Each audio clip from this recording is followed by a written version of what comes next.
It's just crazy right now. These camps, yo. Imagine this. You're at home, then soldiers burst in, seizing your property. They burn your house to the ground, forcing you into a concentration camp. This wasn't Nazi Germany. It was Okinawa. After World War II, the United States did this, displacing 300,000 civilians to build military bases. And it gets worse. In the aftermath of the war, the US deliberately starved close to 1 million German prisoners to death. This was the dark side of American power, used not against enemies on the battlefield, but against civilians and prisoners. The abuse of power didn't stop with World War II. The Subversive Activities Control Act of 1950 paved the way for concentration camps to hold American dissidents in Vietnam. The U.S. forced 8 million civilians into prison camps under the disguise of depriving the enemy of support. Fast forward to the War on Terror. The Patriot Act, passed after 9/11, declared that American citizens could be enemies of the state. It opened the door to mass surveillance and detention without trial. The signs were there before 9/11. Films in the late 90s warned of a future where people accepted neighbors being rounded up and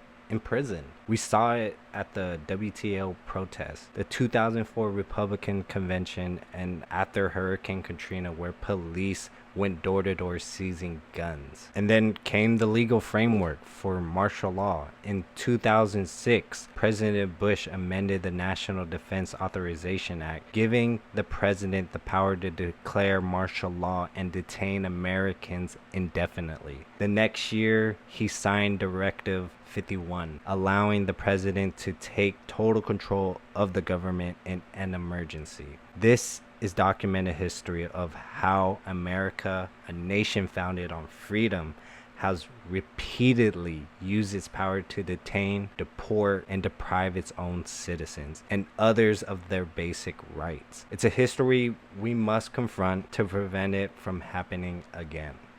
So I have a video. Allegedly, FEMA prison camps are being built all over the world, and they are for whoever the government sees as a threat to their agenda. Over 30 million, upwards of 43 million illegal immigrants that have poured across the border during Biden's presidency. And the federal government is building massive facilities that can sleep tens of thousands of individuals all across the country. You probably haven't heard about these large facilities, have you? Well, why are they being built? Who are they for? We might finally have an answer. Listen. Interviewed this past weekend. Her name is Christy Hutcherson, and she runs an organization called Women Fighting for America. But her background was federal contracting, and more specifically, abroad. But specifically, she worked on forward operation bases, FOBs, in military war zones, where she would put up these giant soft-sided facilities, water, food, etc., etc. So we're talking tens of millions, if not billions of dollars, right, that have transferred from her company, which she no longer is a part of. But she has access to all the bid contracts. So I'm interviewing her, and like I said, I have a very good understanding of what the hell's going on in America under this immigration invasion. But when I speak to people that are very dialed in on very specific areas, I'm shocked. And she tells me, and I didn't know this because I don't have access to it. She has access to the federal database where you can go on a website and there are endless bids for contracts from whatever. But she's focusing in on, she says to me, there's bids for detention facilities being built in all 50 states in America. It's not for these illegals, especially, let's go off the numbers that they're telling us that there really are. They're saying, what, 11 million?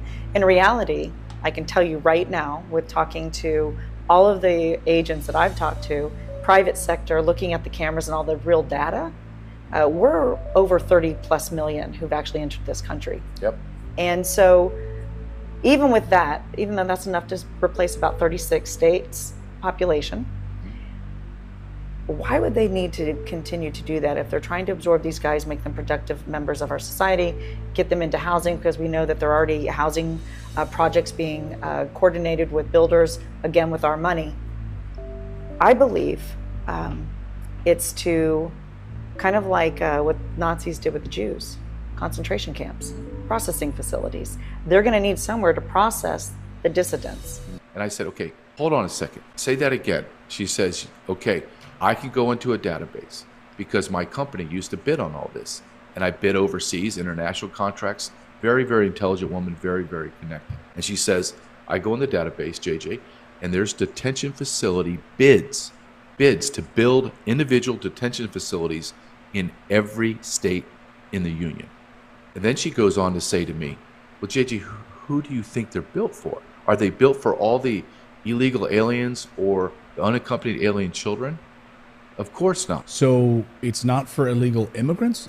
Who is it for? Dissidents? So yeah, that was Clayton Morris on Redacted and former DHS JJ Caro. I appreciate you guys. I listen to you guys. You're like my #1 independent news.